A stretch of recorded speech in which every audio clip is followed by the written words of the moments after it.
ഇനി ജബ്ബാർ ഇതേ ആയത്ത്, അതായത് സൂറത്ത് അഹ്സാബിലെ 19-ാമത്തെ ആയത്ത് ഉദ്ധരിച്ചുകൊണ്ട് അവഹേളനപൂർവ്വം പറയുന്നൊരു സംഗതിയുണ്ട്. ഇസ്ലാമിൻ്റെ കാഴ്ചപ്പാടിൽ നന്മ എന്താണ്? എന്നിട്ട് മൂപ്പര് തന്നെ മറുപടി അറിയാണ് യുദ്ധം. നന്മയുടെ ഫലം കൊള്ള.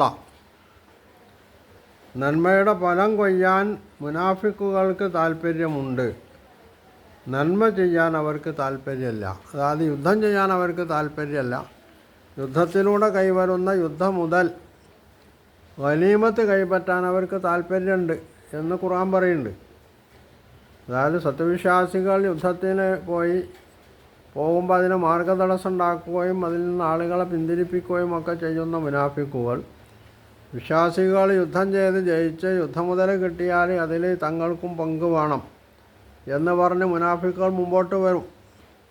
അത് പലപ്പോഴും അവർ വന്നിട്ടുള്ളതാണ്. ഖുർആൻ ആ കാര്യം എടുത്ത് പറഞ്ഞിട്ടുള്ളതുമാണ്. ചരിത്രത്തിലും അത് എമ്പാടും കാണാവുന്ന സംഗതിയാണ്. ഇതാണ് ഇവിടെ ഖുർആൻ പറഞ്ഞിട്ടുള്ളത്. അപ്പോൾ ഇവിടെ ജബ്ബാർ പറയുന്നത് നന്മ എന്ന് പറഞ്ഞാൽ യുദ്ധം എന്നാണ്. അത് ജബ്ബാറിൻ്റെ വകയാണ്. യഥാർത്ഥത്തിൽ നന്മ എന്ന് പറഞ്ഞാൽ യുദ്ധമെന്ന് ഖുർആൻ എവിടെയും പറഞ്ഞിട്ടില്ല, ഇസ്ലാം എവിടെയും പറഞ്ഞിട്ടില്ല.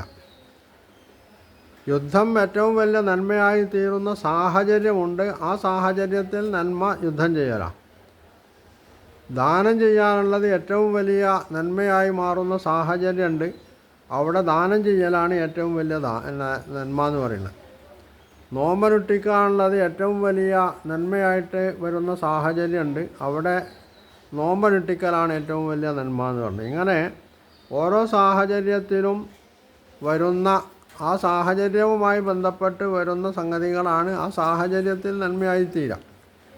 ഇവിടെ നടയെ പറഞ്ഞ കഴിഞ്ഞ എപ്പിസോഡുകളിലൊക്കെ പറഞ്ഞതുപോലെ തന്നെ ഇവിടെ മുനാഫിക്കുകളുടെ സമീപനത്തെയാണ് ഖുർആൻ ഇവിടെ എടുത്തു പറഞ്ഞിട്ടുള്ളത്. അവിടെ 19-ാമത്തെ ആയത്തിൽ യഹ്സബൂനൽ അഹ്സാബലം യദ്ഹബു, ഈ മുനാഫിക്കുകൾ അബൂ സുഫിയാനും ആളുകളും ഒക്കെ ഖന്തക്കിൽ നിന്ന് തടി സലാമത്താക്കി പോയിട്ടും അവർക്ക്, അതായത് മുനാഫിക്കുകൾക്ക് പേടി തീർന്നില്ല. സഖ്യകക്ഷികൾ പോയി തീർന്നിട്ടില്ല എന്നാണ് അവർ ധരിച്ചു വശായിട്ടുള്ളത്. ഇനി സഖ്യകക്ഷികൾ ഒരു സാഹചര്യത്തിൽ ഇങ്ങോട്ടാണ് തിരിച്ചു വന്നാൽ ഇവരുടെ സമീപനം എന്തായിരിക്കും? ഇവിടെ യഥാർത്ഥത്തിൽ ഖുർആൻ ഈ വിഭാഗത്തെ നിരൂപണം നടത്തുക ചെയ്യുന്നത്. കുറ്റപ്പെടുത്തുക എന്നത് മാത്രമല്ല, അവിടെ ഒരു വിഭാഗത്തിൻ്റെ സമീപനത്തെ നിരൂപണം ചെയ്ത് അവർ ഏത് മാനസികാവസ്ഥ ഉള്ളവരാണെന്നും അവരുടെ സമീപനം, ശത്രുവിനോടും മിത്രങ്ങളോടുള്ള സമീപനം എന്തായിരിക്കുമെന്നുള്ളൊരു നിരൂപണമാണ്. ആ നിരൂപണത്തിലാണ് ഖുർആൻ പറഞ്ഞത് യഹ്സബൂനൽ അഹ്സാബലം യദ്ഹബു, സഖ്യകക്ഷികൾ പോയിട്ടില്ല എന്നാണ് അവർ ധരിച്ചു വശായിട്ടുള്ളത്. വയ്യത്തിൽ അഹ്സാബ് യവദ്ദു ലൗ അന്നഹും ബാദൂന ഫിൽ ആറാബി, ഇനി ഈ സഖ്യകക്ഷികൾ തിരിച്ചു വരികയാണെങ്കിൽ തങ്ങൾ വല്ല ഗ്രാമങ്ങളിലും പോയിട്ട് ആ ഗ്രാമീണരുടെ കൂടെ കൂടുകയും എന്നിട്ട് യസ്സലൂനാൻ നമ്പായിക്കും, നിങ്ങളുടെ സത്യവിശ്വാസികളുടെ കാര്യത്തെ സംബന്ധിച്ച് ചോദിച്ചറിയുകയും ചെയ്താലോ എന്നവരാഗ്രഹിക്കുന്നു. നമ്മളെവിടെയെങ്കിലും ഗ്രാമത്തിൽ പോയിട്ട് ഈ ശല്യത്തിൽ നിന്നൊക്കെ ഒഴിവാകുക, പിന്നെ നമുക്ക് വിവരം എന്തായി, ജയിച്ചോ തോറ്റോ എന്നൊക്കെ അന്വേഷിച്ചറിയാം എന്ന മാനസിക അവസ്ഥയാണ് അവർക്കുള്ളത്. എന്നാലോ വലവുക്കാനു ഫീക്കും മാ കാത്തലു ഇല്ല കലീല, ഇനി അവർ നിങ്ങളെ കൂട്ടത്തിലുണ്ടായാൽ തന്നെ അവർ വല്ലാണ്ടൊന്നും യുദ്ധം ചെയ്യാൻ പോകണമില്ല എന്നാണ് വിശുദ്ധ ഖുർആൻ അവിടെ പറയുന്നത്. ഇതിനെയാണ് ജബ്ബാർ ഇസ്ലാമിൻ്റെ കാഴ്ചപ്പാടിൽ നന്മ എന്ന് പറഞ്ഞാൽ യുദ്ധം, നന്മയുടെ കിട്ടുന്ന ഫലം എന്ന് പറഞ്ഞാൽ കൊള്ള മുതൽ നിന്നൊക്കെ പരിഹസിക്കുകയോ അല്ലെങ്കിൽ കുറ്റപ്പെടുത്തുകയോ ചെയ്യുന്നത്. യഥാർത്ഥത്തിൽ ഈ വിഭാഗത്തിൻ്റെ മാനസികാവസ്ഥ എന്തായിരുന്നു? ഇത് ജബ്ബാറല്ലല്ലോ പറയേണ്ടത്. കാരണം ജബ്ബാർ എന്ന് പറഞ്ഞാൽ 1400 വർഷങ്ങൾക്ക് ശേഷം ഇപ്പം ജീവിച്ചിട്ടുള്ള, അറബി ഭാഷ തന്നെ അറിയാത്ത, മലയാളത്തിലോ ഇംഗ്ലീഷിലോ ഒക്കെ ഉള്ള ഖുർആൻ്റെ പരിഭാഷകളും വിശദീകരണങ്ങളും ഒക്കെ വായിച്ച് മനസ്സിലാക്കിയിട്ട് അത് തന്നെയും ഒരു മുൻവിധിയോടുകൂടി കൈകാര്യം ചെയ്യുന്ന ഒരു അന്തം കെട്ട ഒരു കൂപ്പമണ്ടൂകം എന്നൊക്കെ നമുക്ക് അതിനെപ്പറ്റി പറയാം. അങ്ങനെയുള്ള ഒരു മനുഷ്യനാണ് ജബ്ബാർ. അവനാണോ ഒരു കാലഘട്ടത്തിലെ സമൂഹം അവരുടെ മാനസികാവസ്ഥ എന്തായിരുന്നു, അവരുടെ നിലപാടെന്തായിരുന്നു, സമൂഹത്തോട്, അവരുടെ നാട്ടിനോട്, അവരുടെ ആളുകളോട്, ശത്രുവിനോടൊക്കെയുള്ള നിലപാടെന്തായിരുന്നു, അവർ രക്ഷപ്പെടാൻ ശ്രമിക്കുകയാണോ ചെയ്തത്, ത്യാഗത്തിന് സന്നദ്ധരായിരുന്നോ എന്നൊക്കെ പറയേണ്ടത് ആ കാലഘട്ടത്തിൽ ജീവിച്ച ആളുകളാണ്. ഇവിടെ വിശുദ്ധ ഖുർആന് മുഹമ്മദ് നബി സല്ലല്ലാഹു അലൈഹി വസല്ലം ഉണ്ടാക്കിയതാണ് എന്ന ജബ്ബാറിൻ്റെ ഈ തെറ്റായിട്ടുള്ള വാദഗതി അംഗീകരിച്ചാൽ പോലും മുഹമ്മദ് നബി ആ നാട്ടിൽ ജീവിച്ച് ഇവരെയൊക്കെ നിയന്ത്രിച്ചു വരുന്ന, ഇവരോടൊക്കെ നിത്യം സമ്പർക്കം പുലർത്തി വരുന്ന ഒരു മനുഷ്യൻ എന്നുള്ളവർക്ക് മുഹമ്മദ് നബിക്ക് സല്ലല്ലാഹു അലൈഹി വസല്ലമക്ക് വ്യക്തമായിട്ട് അവരെ സംബന്ധിച്ചറിയാം. എന്നാൽ മനുഷ്യൻ്റെ മനസ്സിലിരിപ്പടക്കം അറിയുന്ന അള്ളാഹുവാണ് ഈ കാര്യം പറയുന്നത് എന്നത് ഇതിൻ്റെ മറ്റൊരു വശം.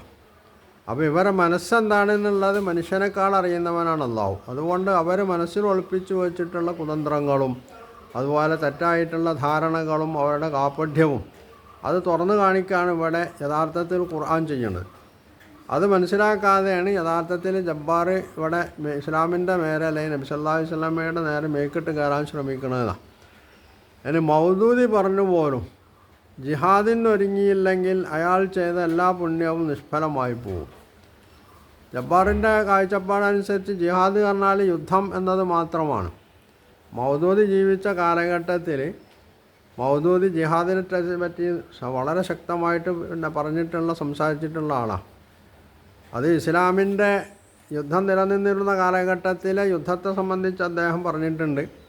യുദ്ധം അനിവാര്യമല്ലാത്ത അല്ലെങ്കിൽ യുദ്ധം ചെയ്യാനുള്ള സാഹചര്യങ്ങളില്ലാത്ത കാലഘട്ടത്തിലെ ജിഹാദ് എന്താണ് എന്നും അദ്ദേഹം പറഞ്ഞിട്ടുണ്ട്. ജബ്ബാർ ജിഹാദിനെയും ഖിത്താലിനെയും ഒന്നിച്ച് കൂട്ടിക്കെട്ടുകയാണ് ചെയ്യുന്നത്. യഥാർത്ഥത്തിൽ ഇസ്ലാമിൻ്റെ ഖുർആൻ്റെ കാഴ്ചപ്പാടിൽ ഖിത്താലാണ് സായുധ ആയിട്ടുള്ള ഏറ്റുമുട്ടൽ എന്ന് പറയുന്നത്. ജിഹാദ് എന്ന് പറയുന്നതിൻ്റെ ഒരു വശം മാത്രമാണ് ഖിത്താൽ, അല്ലാതെ എല്ലാ ജിഹാദും ഖിത്താലല്ല എന്നുള്ളതാണ് ഇസ്ലാം പഠിപ്പിച്ചിട്ടുള്ളത്. മൗദൂദിയും പറഞ്ഞിട്ടുള്ളത് തന്നെയാണ്. അപ്പോൾ ഓരോ ഘട്ടത്തിലും നേരത്തെ പറഞ്ഞ മാതിരി തന്നെയാണ്. ഇസ്ലാമിന് വേണ്ടി ഒരു മനുഷ്യൻ മുസ്ലിമാവുക എന്ന് പറഞ്ഞാൽ എന്താ? ഇസ്ലാമിൻ്റെ കാര്യം പോട്ടെ, ഒരാൾ കമ്മ്യൂണിസ്റ്റ് ആവുക അല്ലെങ്കിൽ അതുപോലെ ഏതെങ്കിലും ഒരു പ്രസ്ഥാനത്തിൻ്റെ ആളാവുക പറഞ്ഞാൽ എന്താ? അയാളുടെ ജീവിതം അതിനു വേണ്ടി ഒഴിഞ്ഞു വെക്കണം എന്നാണ് ആ പ്രസ്ഥാനം അയാളോട് ആവശ്യപ്പെടുന്നത്. ഇത് തന്നെയാണ് ഇസ്ലാം മുസ്ലിമിനോട് ആവശ്യപ്പെടുന്നത്. ജബ്ബാറിനോട് ആവശ്യപ്പെടുന്നില്ല. കാരണം ജബ്ബാർ മുസ്ലിം അല്ലാത്തതുകൊണ്ട് അവൻ ഇസ്ലാമിനെ തകർക്കാൻ ശ്രമിക്കുന്നതുകൊണ്ട് ജബ്ബാറിനോടത് ആവശ്യപ്പെട്ടിട്ട് കാര്യമില്ല. മുസ്ലിമാണെന്ന് പറയുന്ന മനുഷ്യനോട് ഇസ്ലാം ആവശ്യപ്പെടുന്നത് ജിഹാദി ജനം തന്നെയാണ്. ജിഹാദി എന്ന് പറഞ്ഞാൽ അയാളുടെ ജീവിതം മുഴുക്കെ ഇസ്ലാമിന് സമർപ്പിക്കുകയും ഇസ്ലാമിൻ്റെ വിജയത്തിന് വേണ്ടി പ്രവർത്തിക്കുകയും ചെയ്യേണ്ടതുണ്ട്. അവിടെ ജിഹാദ് എന്ന് പറയുമ്പോൾ സാഹചര്യങ്ങൾക്കനുസരിച്ചാണ് ജിഹാദിൻ്റെ ആശയം അല്ലെങ്കിൽ അതിൻ്റെ പ്രായോഗിക രൂപമൊക്കെ വരിക. അത് ഒരു ഗവൺമെൻറ് എന്നുള്ള നിലക്ക് യുദ്ധത്തിന് ഒരുങ്ങുമ്പോൾ അവിടെ ചിലപ്പോൾ ജിഹാദ് യുദ്ധമായി വരും. അല്ലാത്ത സന്ദർഭങ്ങളിൽ പ്രബോധന പ്രവർത്തനങ്ങളോ ജബ്ബാറിനെ പോലെ ഇസ്ലാമിനെ അവഹേളിക്കാനും അതിനെ അപഹസിക്കാനും വരുന്ന ആളുകൾക്ക് മറുപടി കൊടുക്കലോ ഒക്കെ ജിഹാദ് തന്നെയാണ്.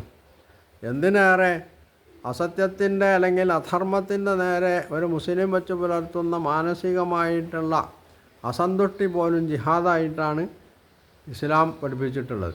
അപ്പോൾ ജിഹാദ് എന്ന് പറയുന്നത് വളരെ വിശാലമായിട്ടുള്ള അർത്ഥത്തിലാണ് ഇസ്ലാം ഉപയോഗിച്ചിട്ടുള്ളത്. അത് തന്നെയാണ് മൗദൂദിയും പറഞ്ഞത്. ഓരോ സന്ദർഭത്തിലുള്ള ജിഹാദ് ആ സന്ദർഭത്തിൽ അത് നിർവഹിച്ചേ പറ്റൂ. അതിന് തയ്യാറില്ലാത്ത ആളുകൾ എത്ര തന്നെ നമസ്കരിച്ചിട്ടും അതുപോലുള്ള കാര്യങ്ങൾ ചെയ്തിട്ടും കാര്യമില്ലാന്നുള്ളത് ഇസ്ലാം പഠിപ്പിച്ചിട്ടുള്ള കാര്യമാണ്. അത് മൗദൂദി പുതുതായിട്ട് കണ്ടുപിടിച്ചിട്ടുള്ള കാര്യമൊന്നുമല്ല. അതുകൊണ്ട് ഇസ്ലാമിൽ ഏറ്റവും പുണ്യമുള്ള കാര്യം ജിഹാദാണെന്ന് പറഞ്ഞാൽ ഏറ്റവും പുണ്യമുള്ള കാര്യങ്ങളിൽ ഒന്നാണ് ജിഹാദ് എന്ന് മാത്രമാണ് ഇസ്ലാം പഠിപ്പിച്ചിട്ടുള്ളത്. അത് ഖുർആനിലും ഹദീസിലും ഒക്കെ വളരെ വ്യക്തമായി പറഞ്ഞിട്ടുള്ള കാര്യമാണ്. ഓരോ സന്ദർഭത്തിലും ആ സന്ദർഭത്തിനനുസരിച്ചാണ് ഓരോന്നിൻ്റെയും പുണ്യം മനസ്സിലാക്കപ്പെടുക എന്നുള്ളതാണ്. ഇനി ജബ്ബാർ പറയുന്ന സംഗതി,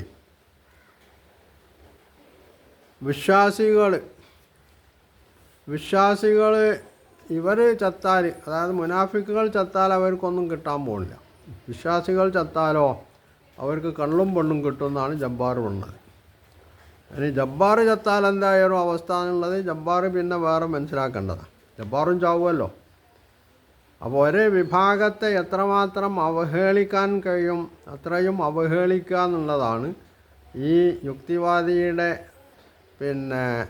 ഹാബിറ്റ്, അല്ലെങ്കിൽ അയാളുടെ അതൊരു മാനസിക അസുഖത്തിൻ്റെ മനോരോഗത്തിൻ്റെ കൂടി ഫലമാണത്.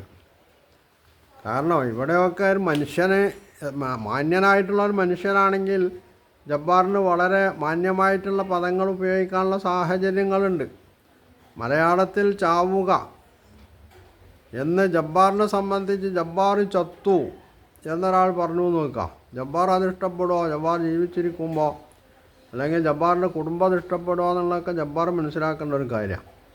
അങ്ങനെയുള്ള ഈ ദുഷ്ട മനസ്സിൻ്റെ ഉടമയായിട്ടുള്ള ജബ്ബാറാണ് ഇവിടെ മുസ്ലിങ്ങളെ സംബന്ധിച്ച് ഇസ്ലാമിനോട് ആഭിമുഖ്യമുള്ള, അതിനോട് ബാധ്യതയുള്ള അല്ലെങ്കിൽ വിധേയത്വമുള്ള ആളുകളെ അവർ ഇസ്ലാമിൻ്റെ മാർഗത്തിൽ സമര രംഗത്തിറങ്ങി അവർ രക്തസാക്ഷിത്വം വരിക്കുന്നതിനെ സംബന്ധിച്ച് ചത്തു എന്ന് അവഹേളിക്കുന്നത്.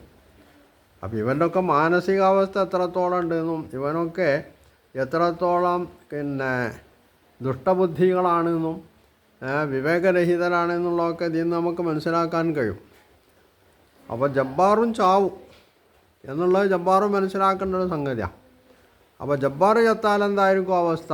എന്തായിരുന്നാലും ജബ്ബാറിൻ്റെ ഇന്നത്തെ അവസ്ഥയിൽ ജബ്ബാർ ഈ പറയുന്ന കള്ളും പെണ്ണും ഒന്നും അവിടുന്ന് കിട്ടൂല.